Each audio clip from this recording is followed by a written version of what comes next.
Lektor, puji Tuhan bahwa pada hari ini kita diberikan waktu yang indah oleh Tuhan. Hampir 2 tahun lebih kita tidak bisa berjumpa, tidak bisa berkumpul seperti ini. Oh, saya belum pakai masker ya. Oh, nggak apa-apa ya, Romo juga nggak pakai. Sesak napas Romo kalau pakai itu masker. Ya, benar-benar ini anugerah Tuhan, mukjizat Tuhan bahwa kita boleh kembali seperti sedia kala ya, bisa berjumpa, bersapa, apa aja tanpa ada batas-batas. Namun tetap harus jaga prokes ya. Sekarang kalau saya bilang selamat pagi, kita bilang luar biasa hai gitu. Ayo, bangkit, yang semangat, ayo. Kalau semangat pagi, luar biasa. Ayo, 1, 2, 3, semangat pagi. Luar biasa. Belum panas ya? Saya buka ya Bu, biar panas. Kalau tepuk semangat, saya bilang tepuk 1 sambil tepuk ya, tepuk 2 semangat, tepuk 3 semangat. Kalau saya bilang semangat, semangat, semangat. Oh, tanya, oh ya. Tepuk 1, tepuk 2, tepuk 3, semangat.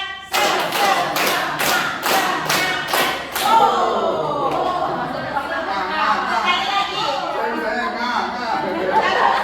Tepuk 1, tepuk 2, tepuk 3, semangat. Jadi lain. Jagoannya. Ini emoticon kalau begini siap. Baik, untuk menyingkat waktu, saya persilakan untuk Ibu Adi memberikan sambutan singkat. Di sini tulisnya sambutan koordinator, doanya di nomor 6. Saya kan ngikutin radar yang dibikin. Transparansinya lah. Ayo, ini ada nomor 6 lah doa pembukaan loh. Saya dikasih baru semalam.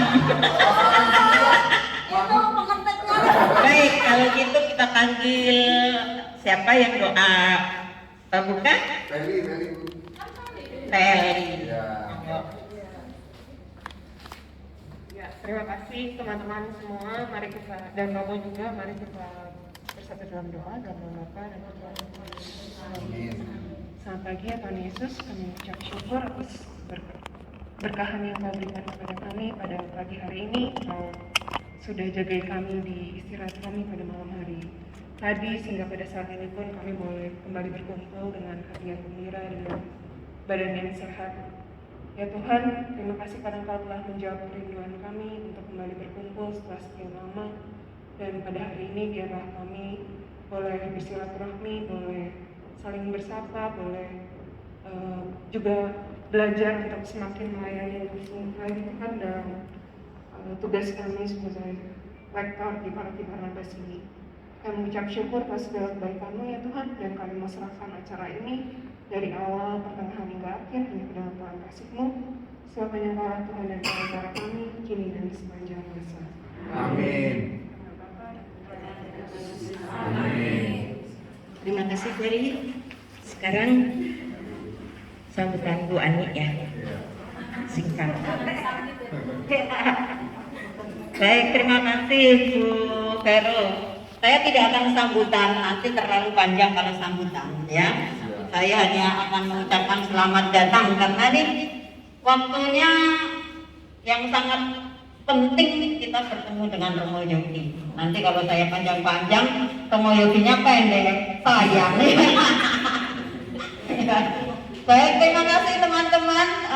Pertemuan lektor akhirnya terlaksana ya, dan kita bisa tatap muka. yang ini sebenarnya sudah kita rencanakan sejak kepengurusan baru itu ya. Awalnya juga mau Oktober itu mau sama Romo Yogi, tapi Romo Yogi ini terlalu sangat sibuk, tidak bisa. Akhirnya menghubungi Romo Didik juga sibuk, mundur-mundur terus ya. Akhirnya kembalilah ke Romo Yogi. Memang kita berjodoh sama Romo Yogi. Ya, kalau terlaksana kemarin masih online kemungkinan kita juga ya karena kondisi pandemi. Nah, memang hari ini adalah hari yang terbaik kita bisa bersama-sama berkumpul lagi yang sudah sekian lama 2 tahun ya 2 tahun kita tidak bertemu. Jadi terima kasih sekali untuk teman-teman yang sudah meluangkan waktu.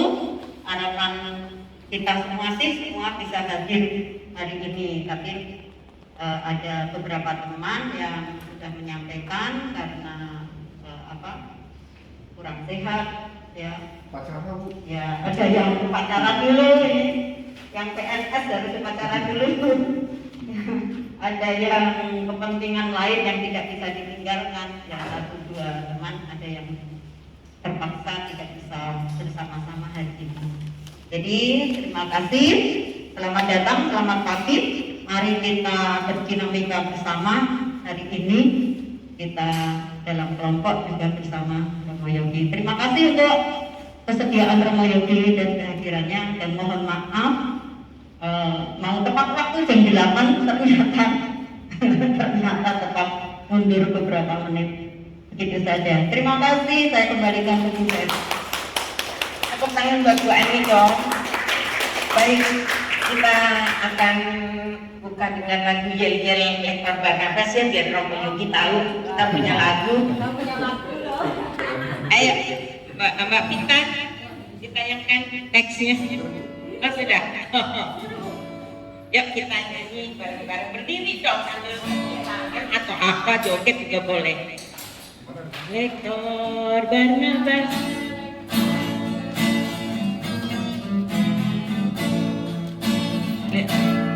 Lektor Barnabas, Lektor Barnabas, pastinya keren.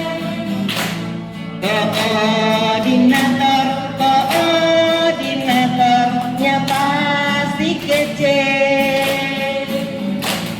Lektor Barnabas, Lektor Barnabas, pastinya keren. Karena nama kece gini dong. Koordinatornya pasti kece.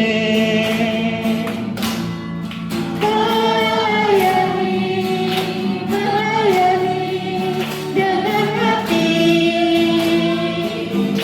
Mari berjuang, tingkatkan iman.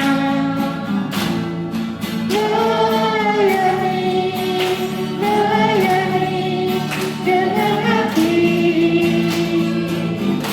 Mari berjuang membangun gereja. Keren, kece. Keren, kece.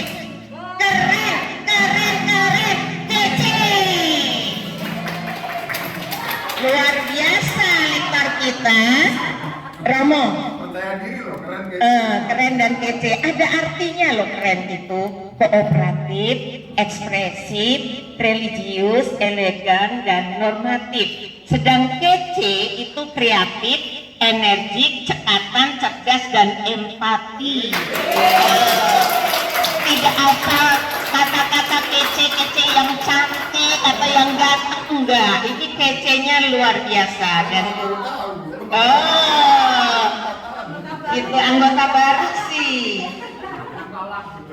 Kira-kira yang ngarang lagu siapa Mo? Kira-kira yang ngarang lagu siapa? Yang suka bohong suka ngarang. Pasti bahasa Indonesianya dulu 10 Mo. Pasti dulu bahasa Indonesia ada 10 deh, soalnya tukang ngarang.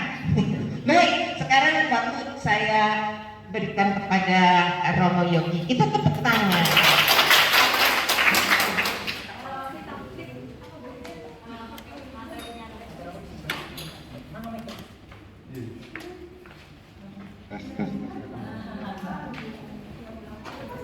Berdiri. Sambil nunggu Mbak Vita nyiapkan itu ya. Enggak, kamu nggak bisa nyanyi. Silakan cari teman berpasangan dua-dua, berhadapan-hadapan. Berhadapan ya.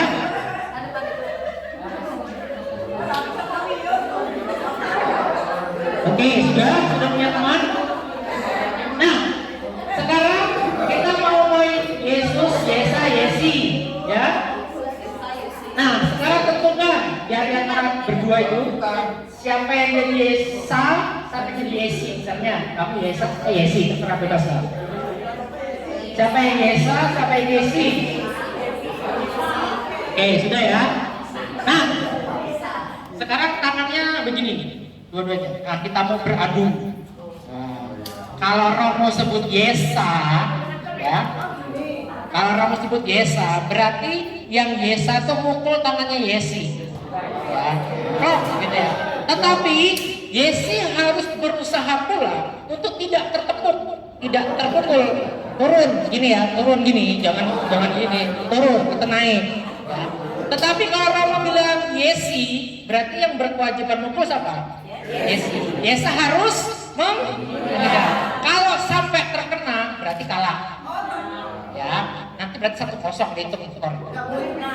Hah? Iya kalau bisa.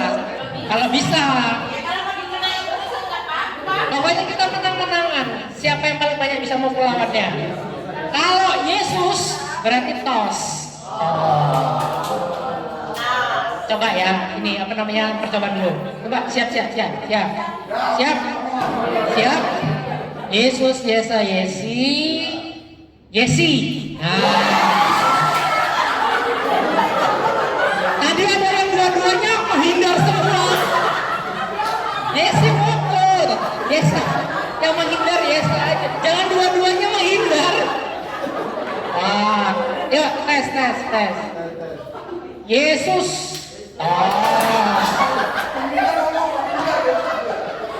Udah tahu ya? Sudah bisa mulai dihitung? Nanti kalau berhasil mukul bilang 1-0 gitu ya.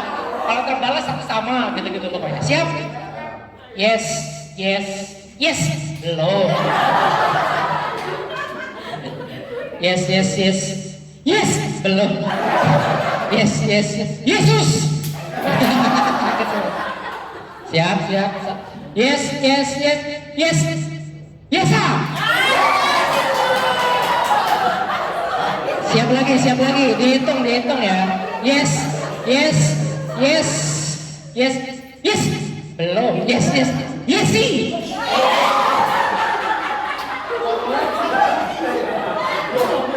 Siap. Yes. Yesus. Yes. Yesi. Siap lagi. Yes. Yesa. Siap lagi. Yes. Yesa. Siap. Yes. Yesus. Yes. Yesi. Siap. Yes. Yesi. Yes. Yesus. Yes. Yesa. Siap. Yes. Yesa. Nah, dihitung berapa skornya? Siapa yang menang? 2-0 ada? Oke, sekarang yang menang berkati yang kalah. Jidatnya diberkati.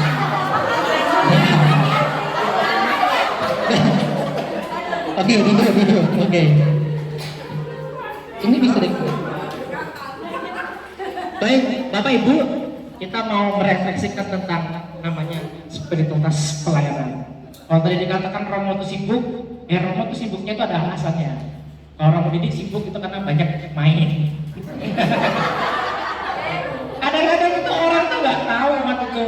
Taunya Romo itu masih berkarya. Romo Yogi itu memang sebagai tenaga pastoral di sini. Padahal salah. Romo itu memang tidak punya SK untuk pelayanan di Paroki Barnabas. Cuma numpang sambil membantu. Per Juni tahun lalu, setahun loh.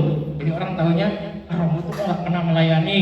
Ya karena Romo tuh emang SK-nya bukan untuk melayani, ada tugas studi.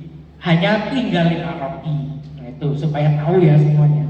Jadi kalau Romo sering WA Romo minta bantuan apa, minta pelayanan apa, Romo nggak bisa menjawab, itu karena emang Romo punya tugas. Yang full tenaga pastoral itu kan Romo Didi, Romo siapa? Petrus, dan Romo Yus itu masih punya SK, itu dia masih punya malah.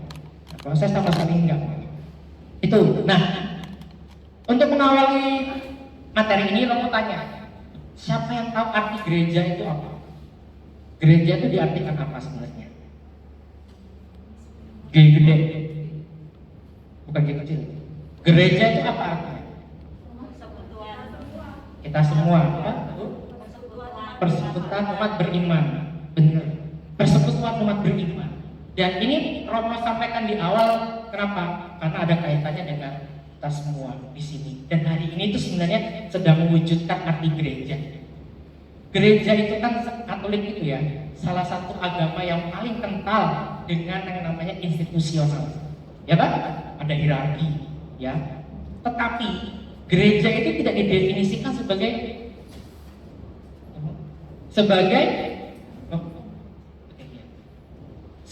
institusi. Tidak. Pertama-tama ya dalam Injil dikatakan persekutuan umat beriman yang dengan pembaptisannya menjadi anggota tubuh Kristus, di mana ada kedudukan masing-masing, dipanggil untuk melaksanakan putusan yang dipercayakan Allah. Maka kata pentingnya adalah persekutuan, atau bahkan sering diartikan paguyuban. Ya, jadi bukan pertama-tama institusinya, bukan. Mengapa ada pimpinan? Yaitu hanya untuk sebagai satu pelayanan, supaya roda persekutuan ini bisa berjalan dengan baik. Maka kalau katanya adalah paguyuban, kata dasarnya paguyuban itu guyub. Maka itu yang harus menjadi rohnya dari semua anggota gereja. Dan kalau hari ini kita berkumpul yang namanya kelompok rektor, kita juga sedang mewujudkan paguyuban itu. Maka kata guyub itu penting. Maka kalau grup rektor itu nggak guyub, malah berantem terus, suasananya panas, debat, ya berarti kita sedang tidak melaksanakan apa arti gereja itu. Nah, tadi Romo katakan berkat pembaptisan ada kesamaan dalam martabat. Tetapi memang ada kondisi khas masing-masing. Ada yang jadi Romo ya melaksanakan imamat khusus, dan saudara-saudara kasih juga melaksanakan imamat umum. Tetapi semuanya boleh ambil bagian dan bersatu untuk membangun tubuh Kristus itu. Nah, tugas membangun tubuh Kristus itu tugas semua, baik imam atau awam, itu punya panggilan yang sama. Tetapi memang peran dan posisinya beda. Tetapi tanpa ada yang lebih. Wah, Romo itu lebih, yang paling utama, yang menguasai semuanya, enggak. Semua punya perannya, semua bisa ikut ambil bagian di dalam tubuh yang satu itu, termasuk saudara-saudari semua. Nah, kalau tadi dikatakan gereja adalah paguyuban umat beriman dan kata dasar adalah guyub. Orang guyub itu kan butuh yang namanya berkumpul kan? Apakah ada orang yang berkumpul itu? Kalau sekarang sih bisa didefinisikan baik virtual maupun real ya. Masalahnya kan sekarang ada teknologi. Virtual pun itu berkumpul kan tetap. Dan semua paguyuban itu selalu ditutup dengan perkumpulan. Apa ada paguyuban yang tanpa perkumpulan? Geng motor, preman itu juga yang kita anggap negatif, perkumpulan mereka itu. Mereka kumpul kok. Mereka ada grup WhatsApp-nya juga kok. Ya. Nah, dan liturgi selain untuk memuji Tuhan, juga punya fungsi menyatukan masalahnya. Nah, lektor kan tugasnya ranahnya juga di liturgi masalahnya kan? Bukan masalah sih, ranahnya maksudnya. Maka kalau lektor itu ranahnya liturgi untuk menopang pelayanan liturgi, dan liturgi itu punya fungsi juga untuk menyatukan. Nah, maka persis di sinilah kita sebenarnya sedang mendukung proses untuk menjadi gereja ini, berpaguyuban itu, bersekutu itu. Nah, itu pertama. Tugas lektor itu apa toh? Kalau Romo pakai kata PUMR, tahu nggak artinya apa? Pekerjaan umum apa? Pedoman umum, misalnya Romanum, itu buku yang mengatur, kitab yang mengatur tentang tata pelayanan liturgi, ya. Dan ternyata tidak banyak di situ, hanya dibahas tiga pasal, 3 ayat tentang lektor. Tugas lektor itu mewartakan bacaan-bacaan dari Alkitab kecuali Injil, karena Injil anaknya Romo, ya. Nah, tapi paling penting nomor 2 nya, yang PUMR 101. Mereka harus sungguh-sungguh terampil dan disiapkan secara cermat untuk melaksanakan tugas ini. Nah, inilah pentingnya hari ini juga kita berdoa.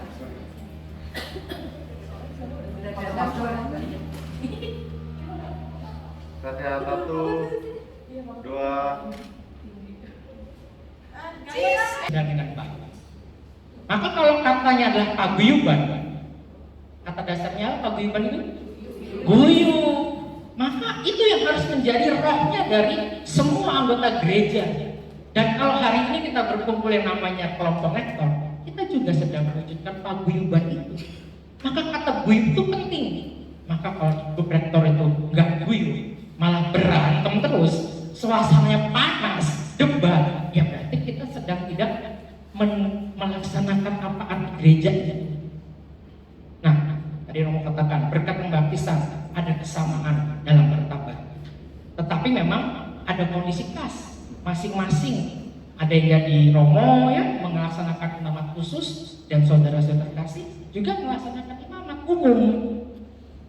Tetapi semuanya boleh ambil bagian dan bersatu untuk membangun tubuh Kristus itu. Nah, tugas membangun tubuh Kristus itu tugas semua, baik imam atau awam, itu punya panggilan yang sama. Tetapi memang peran dan posisinya beda. Tetapi tanpa ada yang lebih. Wah, Romo itu lebih, yang paling utama, yang menguasai semuanya, enggak. Semua punya perannya. Semua bisa ikut ambil bagian di dalam tubuh yang satu. Termasuk saudara-saudari semua. Nah, kalau tadi dikatakan gereja adalah paguyuban umat beriman dan kata dasar adalah guyub. Orang guyub itu kan butuh yang namanya berkumpul kan? Apakah ada orangnya? Berkumpul itu kalau sekarang sih bisa didefinisikan baik virtual maupun real ya. Masalahnya kan sekarang ada teknologi. Virtual pun itu berkumpul kan tetap. Dan semua paguyuban itu selalu ditutup dengan perkumpulan. Apa ada paguyuban yang tanpa perkumpulan? Geng motor, preman itu juga yang kita anggap negatif perkumpulan mereka itu. Mereka kumpul kok. Mereka ada grup WhatsApp-nya juga kok. Ya. Nah, dan liturgi selain untuk memuji Tuhan juga punya fungsi menyatukan masalahnya. Nah, lektor kan tugasnya ranahnya juga di liturgi masalahnya kan? Bukan masalah sih, ranahnya maksudnya. Maka kalau lektor itu ranahnya liturgi untuk menopang pelayanan liturgi, dan liturgi itu punya fungsi juga untuk menyatukan. Nah, maka persis di sinilah kita sebenarnya sedang mendukung proses untuk menjadi gereja ini, berpaguyuban itu, bersekutu itu. Nah, itu nama tugas lektor itu apa toh? Kalau Romo pakai kata PUMR tahu nggak artinya apa? Pekerjaan umum apa? Pedoman umum misalnya Romanum, itu buku yang mengatur, kitab yang mengatur tentang tata pelayanan liturgi, ya. Dan ternyata tidak banyak di situ, hanya dibahas tiga pasal, 3 ayat tentang lektor. Tugas lektor itu mewartakan bacaan-bacaan dari Alkitab kecuali Injil, karena Injil anaknya Romo, ya. Nah, tapi paling penting nomor 2 nya, yang PUMR 101. Mereka harus sungguh-sungguh terampil dan disiapkan secara cermat untuk melaksanakan tugas ini. Nah, inilah pentingnya hari ini juga kita berkumpul. Pentingnya mengapa kalau sebelum tugas itu belajar dulu membacanya itu, ya kan? Romo lihat dulu itu kan kalau zaman sebelum pandemi itu di pojokan sana itu kan ada yang belajar itu kan. Nah, itu kan luar biasa. Sedang ingin mewujudkan ini. Sehingga apa? Sehingga yang mendengarkan bacaan-bacaan dari naskah kudus itu bisa merasakan, oh ini maknanya, oh ini Tuhan sedang bersabda. Jadi nggak main-main. Beda dengan presenter TV yang sedang baca berita itu kan. Yang dibacakan sabdanya Tuhan.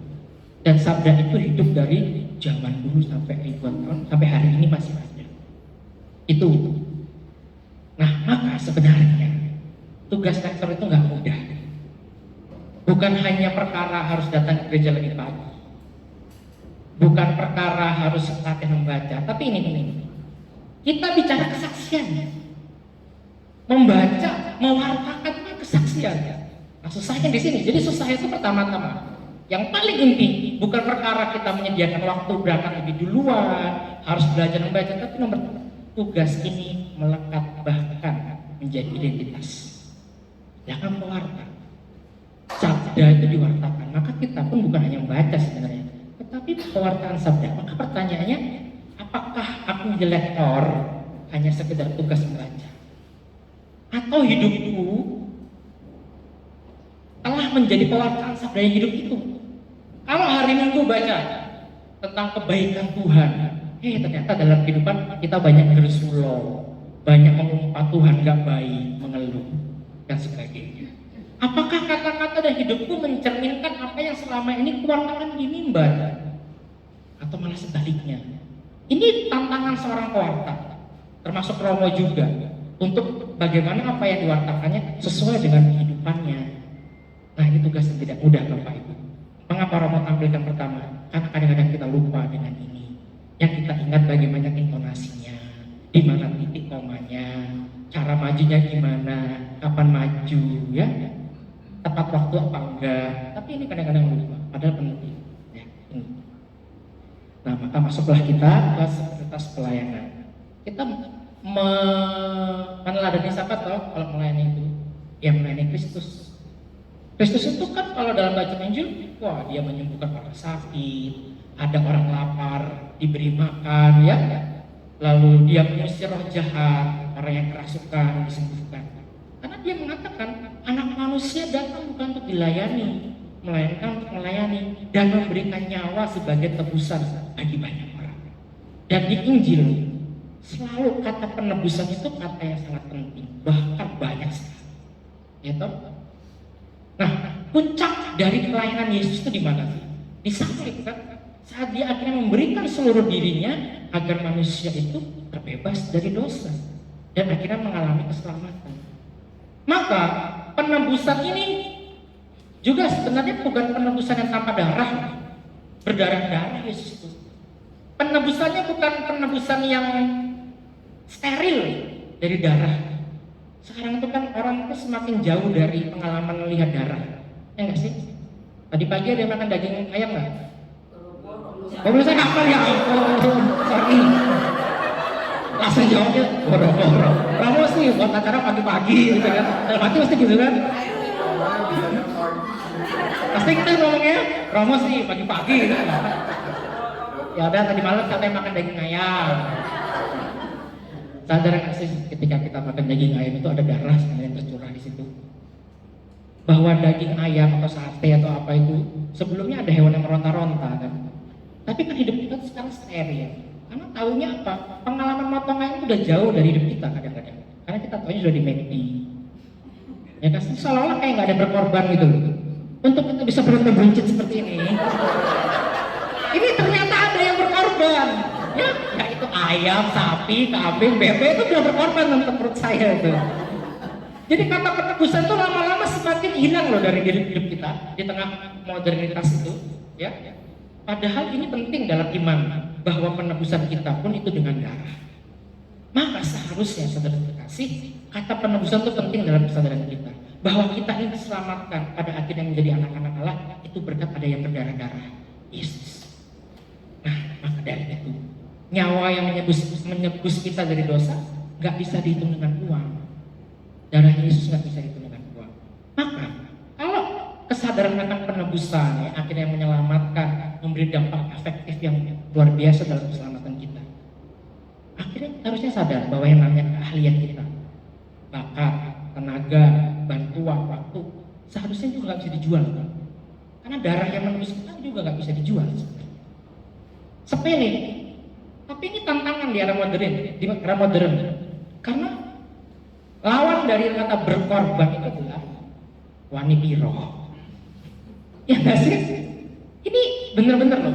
Di zaman sekarang itu wanipiro ini satu pertanyaan yang sebenarnya seringkali membekas dalam diri kita, menjadi rohnya kita dalam hal apapun, tetangga besok anaknya nikah, besok jadi among tamu ya. Kita pikir juga, dapat apa buat ntar ya? Nanti kasih seragam. Oh iya, gitu kan. Itu kan wanita sebenarnya di balik itu. Nah, maka pelayanan pun punya tantangan dengan dua kata penting itu, wanita. Nah, memang yang namanya keterampilan, keahlian, kekayaan, kepandaian itu modal efektif dari uang ya kan? Apakah itu salah Romo? Enggak salah, enggak ada salah. Baru salah ya ketika kita akhirnya rakus dan memaksa semua orang membeli keahlian kita tanpa pandang bulu. Siapapun harus beli, siapapun harus membayar, termasuk gereja yang kere ini. Maksudnya kere itu bukan suatu institusi yang kaya gitu loh. Nah ini juga tantangan. Yang berkekurangan kita tolak. Kalau kita kan dengan bangga, kalau nggak punya model jangan minta tolong. Lu kira keahlian gue ini gampang itu didapat? Kan gitu kadang-kadang kita. Akhirnya kita kikir untuk sekedar membagikan kelebihan kita yang cuma-cuma kepada yang sebenarnya tidak bisa membayar kita. Nah pertanyaan, refleksinya kan, nah kita ini udah diselamatkan oleh satu korban yang nggak bisa kita bayar loh, darah Kristus itu. Maka saatnya juga kita berani berkorban. Nah ini penting. Banyak orang ahli dan kompeten dalam gereja, ya. Tapi kadang-kadang susah untuk diajak dalam satu pelayanan. Kurang apa gereja Barnabas ini dengan 10.000 umatnya? Keahliannya tuh kalau lihat hidup itu luar biasa. Tapi kan nggak banyak untuk mencari prodiakon, untuk mencari apalagi ketua lingkungan, untuk mencari pelayanan yang bukan dalam pelayanan. Ya karena banyak orang ahli tapi nggak mau bekerja untuk hal yang nggak menguntungkan. Kadang-kadang secara materi. Kadang-kadang kaya keahlian tapi hatinya miskin. Nah, maka sebenarnya pelayanan itu adalah soal profetis, soal pewartaan bukan profit. Juga ini soal kenabian, bukan soal keuntungan. Soal pelayanan yang mungkin juga kadang-kadang tidak terlalu lekat dengan profesionalitas. Mungkin kalau ada gaji ya, saya membayangkan kalau gereja ini kaya gitu ya, terus cadangan duitnya tuh 10 triliun gitu. Lektor setiap kali tugas 250.000. Oh enggak ya? Yang daftar banyak, berlomba-lomba. Lalu pelayanan dan profesional. Ini kata yang penting dua hal ini ya. Dua kata yang kadang-kadang bertolak belakang. Mengapa saya katakan bertolak belakang? Apakah ada yang profesional itu melayani dengan tulus? Karena profesional itu rumusnya jelas. Kerja bagus dapat reward, ya kan? Kerja buruk dapat apa? Anis menang reward. Itu kan? Kalau kita itu kerja profesional, ya sesuai bahkan hitungannya menit, titik, jam, tarif. Nah pertanyaan selanjutnya, apakah suatu pelayanan juga dapat dijalankan dengan profesional? Karena pelayanan itu kadang-kadang tidak menghitung tadi itu jam, menit, atau bahkan udah sebaik apapun masih dapat kritikan, ya kan? Romo tuh khotbah sebaik aja, tetap sebaik apapun tetap ada yang nggak setuju loh, ya kan? Kayak gitu. Maka pertanyaan, apakah ada pelayanan yang bisa dijalankan dengan profesional? Kan pelayanan tuh kadang-kadang nggak menghitung itu semua. Tapi bisa nggak kita pelayan tapi profesional? Nah itu nggak mudah dan butuh proses. Nah tapi kita punya contoh pelayanan profesional, Yesus. Dia menyelesaikan, nggak mungkinlah satu ini dituntut supaya sama hasilnya jadi 20. Cuma satu dia dimarahin sama Tuhan, karena dia benar-benar tidak mengembangkan. Andai kata dia datang, Tuhan satu berkembang jadi satu, udah dipuji. Karena memang yang diminta hanya mengembangkan, bukan perkara hasilnya berapa akhirnya. Termasuk juga pelayanan kita, apa yang kita terima, bukan perkara apa hasilnya, tapi kamu mengembangkan apa enggak. Nah itu. Nah, kita juga bisa belajar dari 3 orang majus ya, yang mereka mempersembahkan kepada Yesus. Tetapi kadang-kadang kita terkecoh dengan 2 kata penting, pemberian dan persembahan. Tuhan, ini aku memberikan diri untuk pelayanan. Atau Tuhan, ini aku mempersembahkan diriku untuk pelayanan. Ternyata beda saudara-saudara kasih. Kalau memberi itu karena kita berharap dapat untung, berharap orang lain mencintaimu, dan menganggap kita lebih baik, berharap nanti kita dinilai pemurah. Oh, dia itu suka memberi, oh dia itu cuma-cuma, itu luar biasa, dia sukarelawan. Itu pemberian, tapi bukan persembahan. Kenapa? Kalau persembahan itu adalah ketika kita memberi sesuatu dan percaya bahwa Tuhanlah sendiri yang akan menerimanya, dan kita tidak akan mengharap balasan, sebab Tuhan sudah jauh lebih banyak memberi kita kebaikan sepanjang hidup kita. Kalau memberi itu masih berharap nanti, kalau persembahan itu pemberiannya berdasarkan pengalaman saya menerima sesuatu dari Tuhan. Nah, semoga kita pun punya mindset dan juga hati bahwa aku tuh mempersembahkan apa yang aku miliki, bukan memberikan. Ya. Persembahan itu adalah ucapan makasih kita padanya. Dan pelayanan gereja bukan soal mendapat prestasi, pujian, pengakuan, tapi soal menjadi hamba, menjadi pelayan yang bersedia mengorbankan banyak hal demi kebaikan gereja. Maka kita diajak untuk melayani dengan penuh cinta. Harus bersyukur bahwa kita punya kesempatan untuk melayani Tuhan, karena kita percaya bahwa dalam Ekaristik Tuhan hadir, ya, dan juga melayani sesama untuk bisa menangkap apa yang menjadi sabda Tuhan. Kalau kita menjalankan tugas dengan penuh cinta, yakinlah tugas seberat apapun akan terasa ringan dan menyenangkan. Tetapi kalau kita pandang ini sebagai kewajiban, aduh kalau udah dijadwal, nanti kalau nggak datang jadi omongan, terasa berat. Dan butuh juga rendah hati. Walaupun mengemban tugas yang mulia, wah boleh nih, waktu sabda, nggak boleh sombong. Belajarlah dari Yohanes Pembaptis yang berkata, Yesus harus makin besar, tapi aku harus makin kecil. Biar dia jadi semangatnya, aku mengiringinya, menyiapkannya. Dan ini nggak mudah, karena tantangan orang di balik layar adalah kesepian dan tidak pujian. Tetapi Yesus menghargai juga yang gratis. Dan kerendahan hati paling kelihatan adalah ketika kita tidak pilih-pilih dalam tugas. Wah, aku mau tugasnya dari raya. Wah, aku tugasnya pokoknya jam 10 dan jam 7 banyak umat. Kalau jam 5 sore itu ya umatnya udah gak jawab, tua-tua. Ini bukan show, saudara terkasih. Beranikah kita? Siapa nih masih kosong jam 5 sore? Langsung jawab, saya. Kalau misalnya, siapa nih yang mau misa Natal, Paskah? Saya. Berani gak kita ketika ada, ini belum ada lo yang ngisi jam 5 sore, saya. Nah itu baru luar biasa. Ini manusiawi. Kenapa? Tapi para romo juga punya kecenderungan begitu juga. Maka dari itu, kalau kami para romo selalu lihat jadwal liturgi itu lah. Semua harus dalam 1 bulan mengalami pernah misa di jam 5 sore, pernah misa di Babakan, pernah misa jam 5 sore di hari Sabtu. Tidak ada yang misalnya jam 7 terus. Tidak ada yang jam 10 terus, nggak ada. Digilir. Saya pun misalnya bulan ini misalnya hanya 1 kali misa jam 7. Sisanya ada yang misa jam 7, jam 5 sore, Sabtu sore di Babakan. Karena walaupun Romo juga punya apa ya, sisi manusia ini juga memang lebih enak ya, bisa sampai wah gitu kan. Nah, terus kita ditepukin tangan atau apa gitu kan, ketimbang Tuhan sertamu juga. Tapi ini tantangan, tapi kita nggak boleh egois. Kita juga harus rendah hati, nggak boleh pilih-pilih kan yang lain itu. Maka tidak boleh egois, kita harus saling bekerja sama memberikan pelayanan yang terbaik ya. Semoga rektor tidak punya jiwa yang seperti itu. Iya, dan cukup dalam hati aja. Sebenarnya tuh enak misa yang itu loh gitu kan. Tapi jangan sampai berantem hanya gara-gara pokoknya aku jam 5 kalau aku mundur.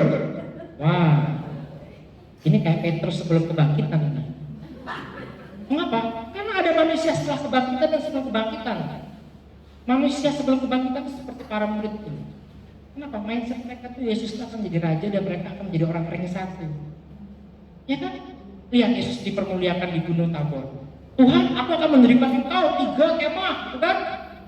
Supaya di alam. Wah, lu murid yang terbaik. Besok kalau gua ada jadi raja beneran di ini dapat perdana jadi menteri. Pikiran mereka begitu. Yesus mengatakan aku harus menderita. Tidak, kata Petrus. sekali-kali pun engkau tidak akan menderita oleh Mesias. Kalau ada orang menyerang engkau, aku yang pertama kali. Wah, supaya dilihat, kali hebat. Karena mindsetnya Yesus menjadi raja, gue jadi menteri minimal. Itu kan. Tapi 3 murid yang kemarin itu di Gunung Tabor mau mendirikan kemah itu, Yohanes, Petrus, dan Yakobus, 3 murid ini juga yang tertidur saat Yesus di Getsemani.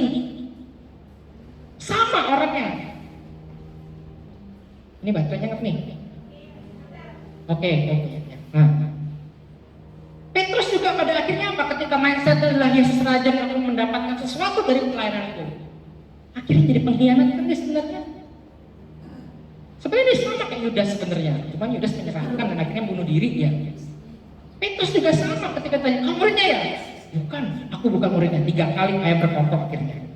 Itu akhir dari suatu mindset bahwa aku mungkin mendapatkan kejayaan. Tapi manusia setelah kebangkitan, Petrus jadi orang yang hebat. Dia di dalam kekalutannya datang Yesus sambil makan ikan goreng ya. Jadi kalau Romo dikirim ikan goreng itu mengingatkan Yesus menyapa muridnya. Ketika tanya, kamu cinta aku gak? Cinta. Kamu ingat? Cinta di malam ada. Dan akhirnya apa? Setelah kebangkitan, wah Petrus jadi orang luar biasa. Warta sabda dan akhirnya tanpa Petrus mungkin gereja tidak akan berkembang sampai sekarang.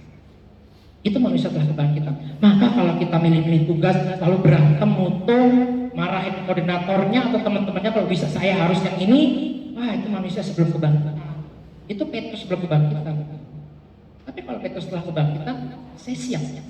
Kalaupun saya berkarya disuruh melayani di misa yang tidak favorit, termasuk kalau misa pagi dan sebagainya, kalau bisa nggak apa-apa, ya. Kalau nggak bisa nggak apa-apa, harus kerja, masa gara-gara tugas rektor nanti dipecat sama ininya, nanti Romo lagi disuruh nyari kerjaan. Nah, bertanggung jawab, setia dalam melaksanakan tugas sebaik-baiknya. Nah, berlatih sebelum bertugas. Bahkan kalau bisa sungguh-sungguh merasakan, bukan hanya titiknya di mana, jedanya di mana, tapi benar-benar kayak saya sudah merasakan. Oh, Yesus Allah sedang mewartakan apa nih? Oh, tentang pentingnya kita jujur. Benar-benar resapkan kata-kata itu. Ya, dan tidak menyepelekan. Udah pernah saya baca ini, udahlah cukup sekali baca aja tuh, nantilah di sana lah. Enggak, Romo juga setiap pagi juga belajar dulu loh, baca Injil itu. Enggak karena mentang-mentang karena Romo tiap hari baca udah cukup, enggak. Kalian juga minimal tahu apa mau dibaca, maknanya apa, diresapkan. Dan kalau Romo bahkan kalau khotbah ditulis. Kalau misal tuh Romo bawa kertas pasti kan, supaya tahu kalau saya tuh disiapkan khotbahnya, nggak main-main. Termasuk menyiapkan diri sebelum bertugas, mandi, dandan yang rapi, ya, nggak apa-apa, itu tanda persembahan, bukan karena pengen narsis loh ya, bukan. Ya masa lihat traktornya rambutnya acak-acakan gitu kan, nggak apa-apa, itu tanda bahwa kita sedang mempersembahkan yang terbaik. Datang tepat waktu, karena lektor harus nanti mungkin ada briefing lebih lanjut, mungkin ada perubahan dari yang pernah dikatakan tadi malam, kan penting punya kebiasaan. Berapa jam sih? Setengah jam ya misalnya ya. Nah, kalau Romo 20 menit misalnya gitu. Kalau berhalangan tugas, Pak Romo 20 menit loh.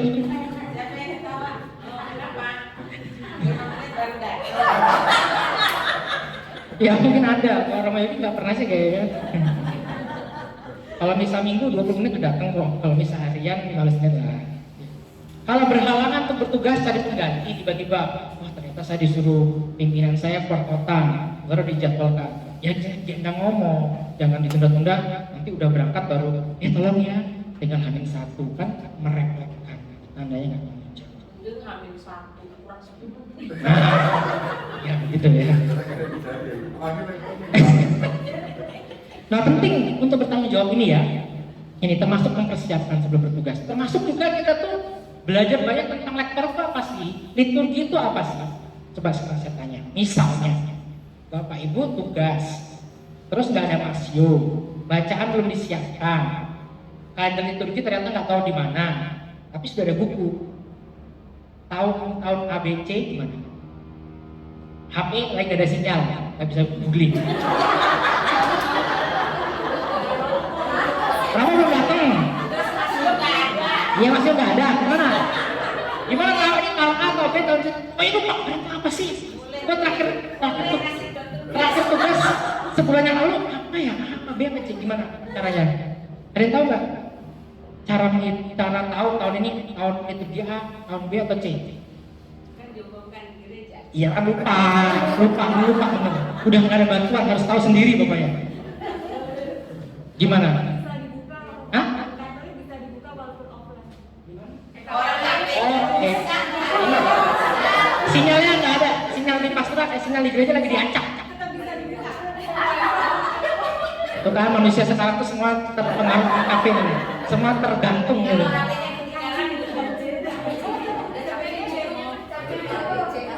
Gampang. Tahun itu dibagi 3. 2022 dibagi 3 berapa?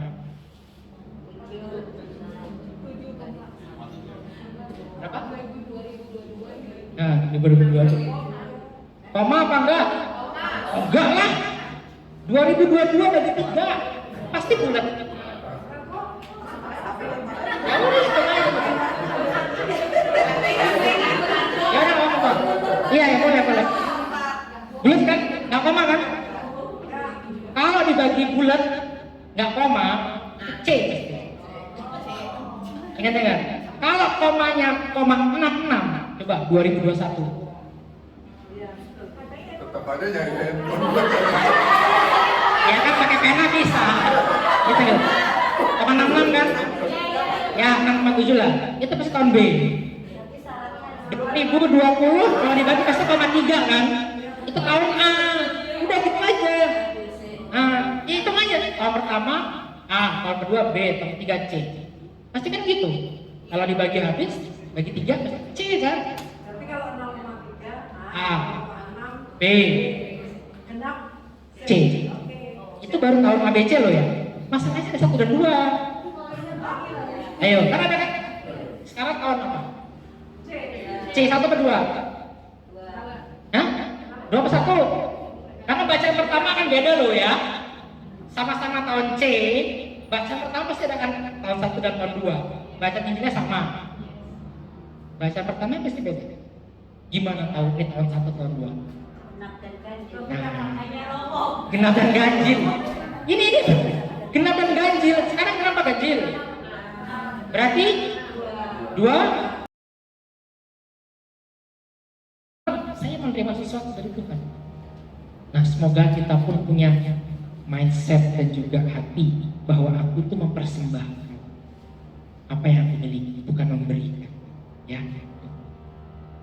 Persembahan itu adalah ucapan terima kasih kita padanya. Dan pelayanan gereja bukan soal mendapat prestasi, pujian, pengakuan, tapi soal menjadi hamba, menjadi pelayan yang bersedia mengorbankan banyak hal demi kebaikan gereja. Maka kita diajak untuk melayani dengan penuh cinta. Harus bersyukur bahwa kita punya kesempatan untuk melayani Tuhan, karena kita percaya bahwa dalam Ekaristi Tuhan hadir. Ya, dan juga melayani sesama untuk bisa menangkap apa yang menjadi sabda Tuhan. Kalau kita menjalankan tugas dengan penuh cinta, yakinlah tugas seberat apapun akan terasa ringan dan menyenangkan. Tetapi kalau kita pandang ini sebagai kewajiban, aduh kalau udah dijadwal, nanti kalau nggak datang jadi omongan, terasa berat. Dan butuh juga rendah hati. Walaupun mengemban tugas yang mulia, wah boleh tornya, nggak boleh sombong. Belajarlah dari Yohanes Pembaptis yang berkata, Yesus harus makin besar, tapi aku harus makin kecil. Biar dia jadi setengahnya, aku mengiringinya, menyiapkannya. Dan ini nggak mudah, karena tantangan orang di balik layar adalah kesepian dan tidak dapat pujian. Tetapi Yesus menghargai juga yang gratis. Dan kerendahan hati paling kelihatan adalah ketika kita tidak pilih-pilih dalam tugas. Wah, aku mau tugasnya dari raya. Wah, aku tugasnya pokoknya jam 10 dan jam 7 banyak umat.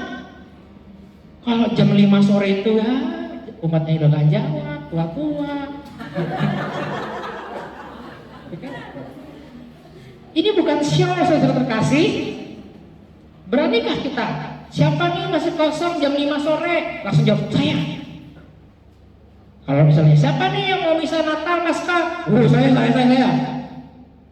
Berani gak kita ketika ada, ini belum ada loh yang ngisi jam 5 sore, saya. Nah, itu baru luar biasa. Ini manusiawi. Ini manusiawi. Kenapa? Kami para Romo juga punya kecenderungan begitu juga. Maka dari itu, kalau kami para Romo selalu lihat jadwal liturgi itulah. Semua harus dalam 1 bulan mengalami pernah misa di jam 5 sore, pernah misa di Babakan, pernah misa jam 5 sore di hari Sabtu. Tidak ada yang misalnya jam 7 terus. Tidak ada. Tidak ada yang jam 10 terus, tidak ada. Digilir. Saya pun misalnya bulan ini misalnya hanya 1 kali misa jam 7. Sisanya ada yang misa jam 7, jam 5 sore, 1 sore di Babakan. Karena walaupun Romo juga punya apa ya? Sisi manusia ini juga memang lebih enak ya, bisa sampai wah gitu kan. Nah, terus kita ditepukin tangan atau apa gitu kan, ketimbang Tuhan sertamu juga. Tapi ini tantangan, tapi kita nggak boleh egois. Kita juga harus rendah hati, nggak boleh pilih-pilih kan yang lain itu. Maka tidak boleh egois, kita harus saling bekerja sama memberikan pelayanan yang terbaik ya. Semoga rektor tidak punya jiwa yang seperti itu. Iya, dan cukup dalam hati aja. Sebenarnya tuh enak misa yang itu loh gitu kan. Tapi jangan sampai berantem hanya gara-gara pokoknya aku jangan kalau nggak mau aku mundur. Wah, ini kayak Petrus sebelum kebangkitan ini. Mengapa? Karena ada manusia setelah kebangkitan dan sebelum kebangkitan. Manusia sebelum kebangkitan seperti para murid itu. Kenapa? Mindset mereka tuh Yesus akan jadi raja dan mereka akan menjadi orang ring satu. Ya kan? Lihat Yesus dipermuliakan di Gunung Tabor. Tuhan, aku akan menerima engkau 3 kemah, gitu kan? Supaya di alam. Wah, lu murid yang terbaik. Besok kalau gua ada jadi raja, beneran di ini dapat perdana jadi menteri. Pikiran mereka begitu. Yesus mengatakan aku harus menderita. Tidak, kata Petrus. Sekali-kali pun engkau tidak akan menderita oleh Mesias. Kalau ada orang menyerang engkau, aku yang pertama kali. Wah, supaya dilihat, alik hebat. Karena mindsetnya Yesus menjadi raja, gue jadi menteri minimal. Itu kan. Tapi 3 murid yang kemarin itu di Gunung Tabor mau mendirikan kemah itu, Yohanes, Petrus, dan Yakobus, 3 murid ini juga yang tertidur saat Yesus di Getsemani. Sama orangnya. Ini bacanya nggak nih? Oke. Nah, Petrus juga pada akhirnya apa? Ketika mindset adalah Yesus Raja yang akan mendapatkan sesuatu dari pelayanan itu, akhirnya jadi pengkhianat kan dia sebenarnya. Sebenarnya dia sama kayak Yudas sebenarnya, cuma Yudas menyerahkan dan akhirnya bunuh diri dia. Petrus juga sama ketika tanya, kamu muridnya ya?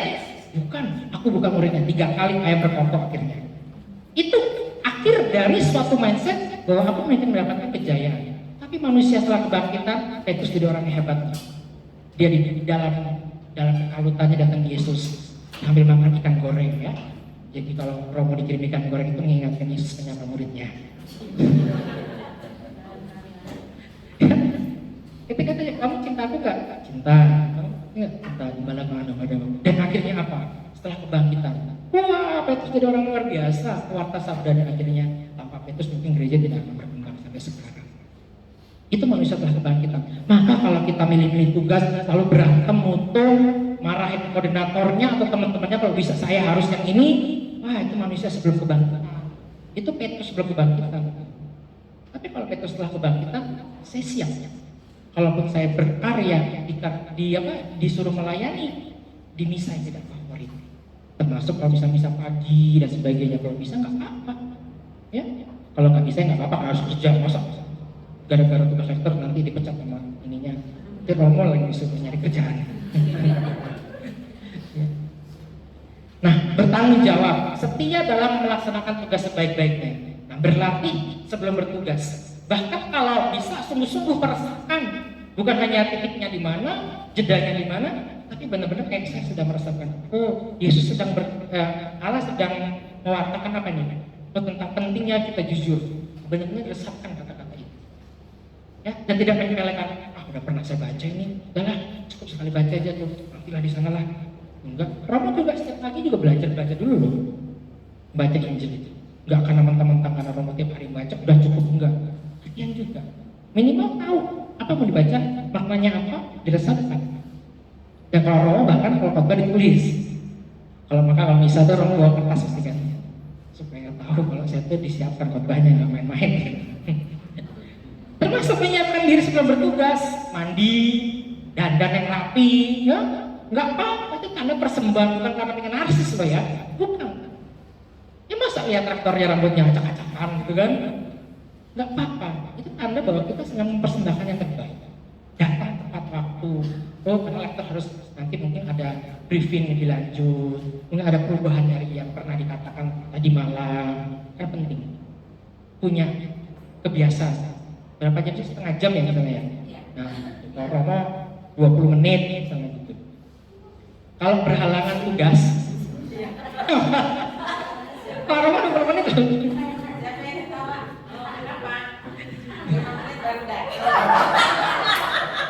Ya mungkin ada, kalau Romo ini nggak pernah sih kayaknya.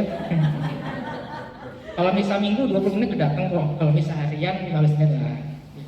Kalau berhalangan untuk bertugas cari pengganti, tiba-tiba, wah ternyata saya disuruh pimpinan saya keluar kota, baru dijadwalkan. Ya jangan ngomong, jangan ditunda-tunda, nanti udah berangkat baru, tolong ya, tinggal hamil 1 kan merepotkan, tandanya nggak ngomong. Itu hamil 1 kurang 10. Ya begitu ya. Nah penting untuk bertanggung jawab ini ya, ini termasuk mempersiapkan sebelum bertugas, termasuk juga kita tuh belajar banyak tentang lektor itu apa sih? Liturgi itu apa sih? Coba sekarang saya tanya. Misalnya, Bapak Ibu tugas, terus nggak ada masio, bacaan belum disiapkan, kalender liturgi ternyata nggak tahu di mana, tapi sudah ada buku. Tahun ABC gimana? HP lagi nggak ada sinyal, nggak bisa googling. Kamu belum datang? Iya masih nggak ada. Gimana? Gimana tahu ini tahun A atau B tahun C? Oh itu Pak, apa sih?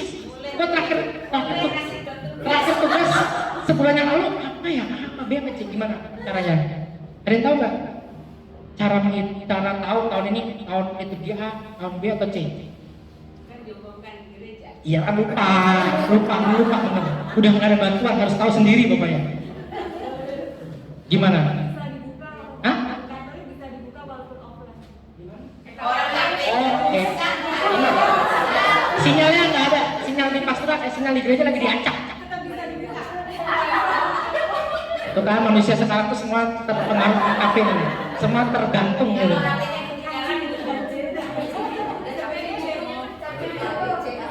Gampang. Tahun tuh dibagi 3. 2022 dibagi 3 berapa? Berapa? Nah, 2022. Koma apa enggak? Enggak lah. 2022 bagi 3 pasti bulat. Ya udah itu aja. Ya udah ngomong Pak. Iya ya boleh. Bulat kan? Nggak koma kan?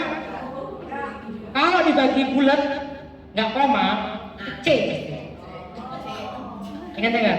Kalau komanya koma 66, coba 2021. Tetap aja nyari handphone. Ya kan pakai pena bisa. Gitu ya. Koma 66 kan? Ya 647 lah. Itu pasti tahun B. 2020 kalau dibagi pasti koma 3 kan? Itu tahun A. Udah gitu aja. Nah, hitung aja. Tahun pertama A, tahun kedua B, tahun ketiga C. Pasti kan gitu. Kalau dibagi habis, bagi 3 pasti C kan? Tapi kalau 0,3 A, B, genap C. Itu baru tahun ABC loh ya. Masalahnya ada 1 dan 2. Ayo, kan ada kan? Sekarang tahun apa? C 1 atau 2? Hah? 2 atau 1? Karena bacaan pertama kan beda loh ya. Sama-sama tahun C, bacaan pertama pasti ada kan tahun 1 dan tahun 2. Bacaan intinya sama. Bacaan pertama pasti beda. Gimana tahu ini tahun 1 tahun 2? Nah, genap dan ganjil. Ini genap dan ganjil. Sekarang kenapa ganjil? Berarti 2 tahun kedua kan? Berarti C 2. Ingat-ingat loh ya. Karena sering pernah salah karena masih nggak ada, masih lupa nyiapin. Bacaannya dibaca tahun pertama, padahal tahun kedua. Ketika itu tahun 2021. Ingat-ingat aja tahunnya ganjil Oh, betul. kita nggak pernah kasih tahu ya. Sekarang Ya makanya langsung kasih tahu. Karena tadi temanya kan spiritualitas bukan hal praktis tentang liturgi. Saya cuma menjabarkan kata bertanggung jawab untuk berlatih dan mempersiapkan itu, ya. Kan sesuai permintaan ibu koordinator tentang spiritualitasnya gitu. Kalau itunya nanti bisa belajar lah ya, bisa belajar nanti kita tetap belajar tentang liturgi. Perlu dikasih contekan. Iya boleh. Kita tuh punya ahli liturgi loh. Romo Yusmito itu bertahun-tahun jadi ketua liturgi Kuskupan Agung Palembang. Boleh dipanggil untuk belajar seperti ini. Dia punya banyak pemahaman makna liturgi yang jauh lebih dalam daripada saya. Bahkan dia pernah jadi vikjen, penjaga gawang liturgi dia tuh. Ya, lama dia di Kuskupan Agung Palembang. Dan memang beliau belajar khusus tentang liturgi dulu. Jadi bisa untuk hal seperti itu Romo ya, nyampaikannya yang tentang ini gitu ya. Pertemuan rektor depan. Nah, boleh gitu ya. Maka nggak apa itu, lo mau Yustus ahlinya sih. Nah, itu. Jadi ingat-ingat ya, cara-caranya ya kalau nggak tahu. Karena yang paling besar biasanya tahun 1 dan tahun 2-nya sih. Kalau ya kalau ada, ya. Tadi yang baca kemarin ganjil juga Ya, ganjil genap kayak jalan raya 25 titik. kemarin saya Melayani tanpa pamrih, baru banyak orang ngomong aja, tidak mengkomersikan pelayanan kita. Contoh, aku menjadi lektor kalau dapat imbalan misalnya. Pelayanan juga tidak disalahgunakan untuk ajang, mejeng dan charter. Udah hapus semua kan di sini kan? Udah. Jadi nggak usah menjadikan lektor sebagai ajang gue mau cari jodoh. Ya mungkin ada yang masih sama yang kawan ini. Enggak. boleh dong kalau mau dijodohin. Iya. Iya. Oke, mantap. Daripada dapat yang di luar. Ini terakhir nih. Pelayanan dalam gereja bukan lagi soal mendapat prestasi, pujian dan pengakuan, tapi soal menjadi hamba, menjadi pelayan yang bersedia mengorbankan banyak hal demi kebaikan gereja. Masuk dalam pelayanan gereja adalah suatu pengorbanan. Mungkin ada konflik, bisa jadi di dalam grup ini juga bisa jadi.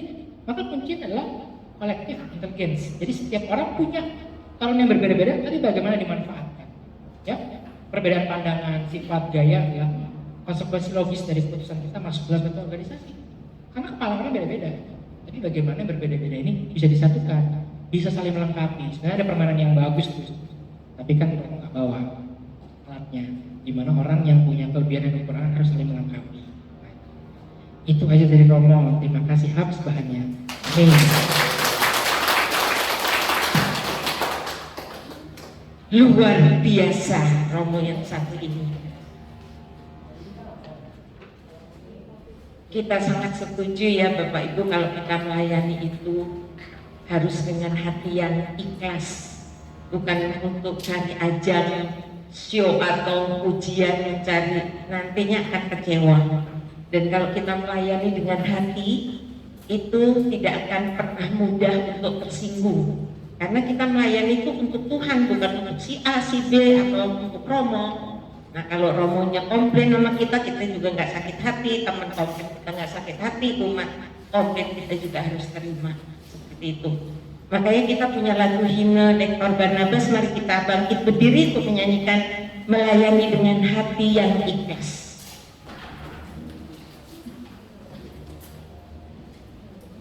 Sebelumnya saya akan menyapa selamat datang Pak Rendra. Terima kasih atas kehadirannya. Yuk. Melayani dengan hati yang ikhlas, itulah tidak boleh nama. Tes tidak boleh nama. Sekarang instruksinya dua. Benar, salah. Ini gerakannya dua ya. Benar, salah. Benar, salah. Siap? 1, 2, 3. Maju.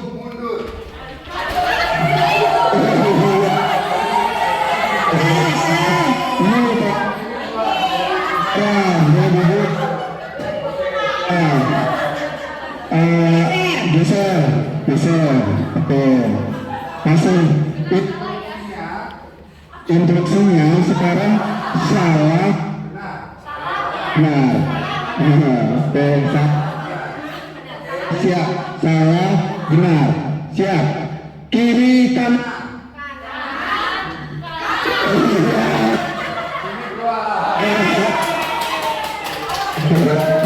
Oke, siap.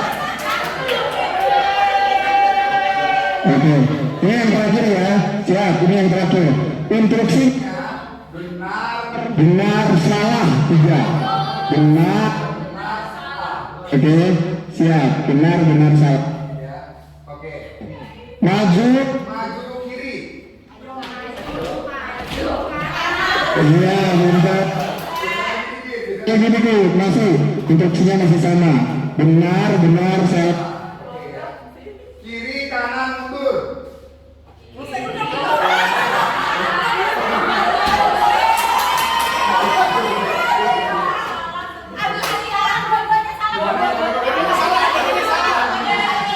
Ini karena tadi belum kompak.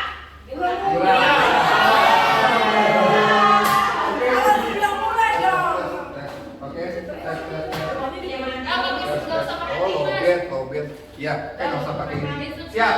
Instruksinya benar, salah, benar. Benar, salah, benar. Siap. Kiri, kanan, mundur.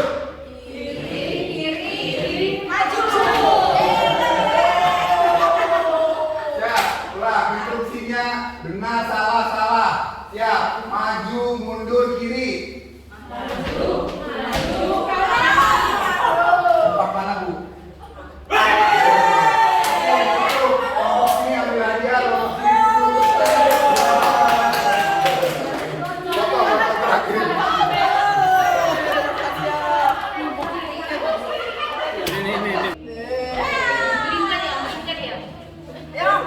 Ayo, siap, kita ambil barisan.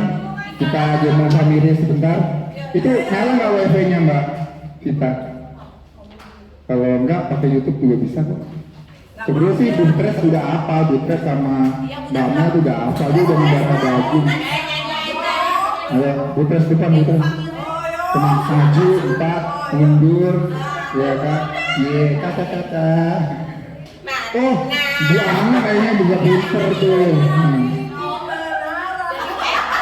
Mendingan sebelum ketemu kita jogetin dia gitu ya. Nah,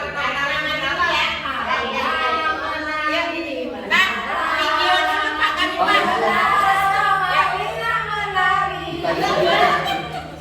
Oh iya.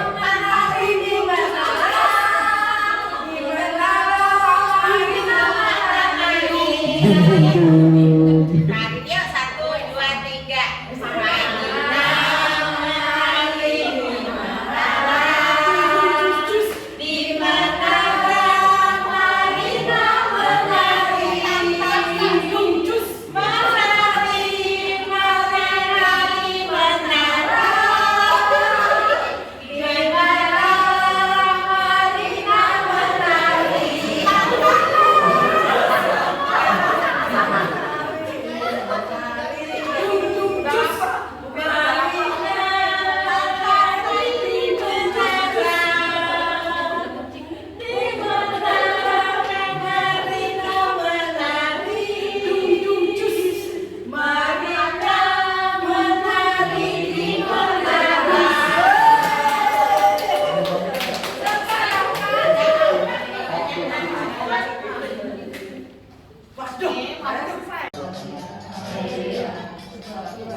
Giliran ratu surga, aleluya kenceng, giliran suruh misa pagi, aleluya takut.